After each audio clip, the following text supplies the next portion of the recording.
ওয়াহ, একটা মেয়ে দুইটা ছেলের গার্লফ্রেন্ড, সিরিয়াসলি? আরে আজব তো, কি বলেন আপনি? আমার গার্লফ্রেন্ড কি অন্য ছেলের সাথে রিলেশন করে? হ্যাঁ হ্যাঁ, আমার বন্ধুর সাথে এই মেয়ের রিলেশন। তার মানে আমার বন্ধুর আড়ির ছেলের টাকা দিয়ে তোরে ডায়মন্ড গিফট দিছে? আর আমি তো জানি সে লয়াল, আর আমার কি যায় আসে যায়? আমি তো ওর সাথে জাস্ট টাইম পাস করছি। ধারা আলামিন আসছে। কি রে রিমন, তুই আমার বন্ধু হয়ে আমার গার্লফ্রেন্ডের বাজে কথা কেন বললি? ও এখন তোরা আনপেন কইরা সব জায়গা থেকে ব্লক মারতে বলছে। মজা পাইলাম, ধরা খাওয়ার ভয়ে আমাকে ব্লক মারতে বলছে। মানে কি? মানে এখনই বুঝবি, দাঁড়া। আচ্ছা ছোট, তোর গার্লফ্রেন্ডের সাথে গতকালকে রাত্রে কথা হয়েছে?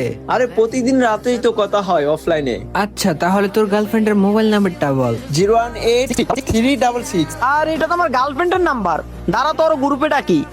হ্যাঁ, এটা তোরও গার্লফ্রেন্ড, আমার ছোট ভাইয়েরও গার্লফ্রেন্ড। কিন্তু দেখ বন্ধু, তোর অনেক বিশ্বাস ছিল ওর উপর, কিন্তু দিন শেষে ওই তোর থেকে গিফট নিয়ে আমার ছোট ভাইয়ের প্রাইম লেভেল 8 করে দিছে। মানে সিরিয়াসলি বেবি, তুমি আলামিন, আমি সরি, প্লিজ, আমার ভুল হয়েছে। তুমি এমনটা করতে পারলা? তোমার জন্য আমি কি না করছি।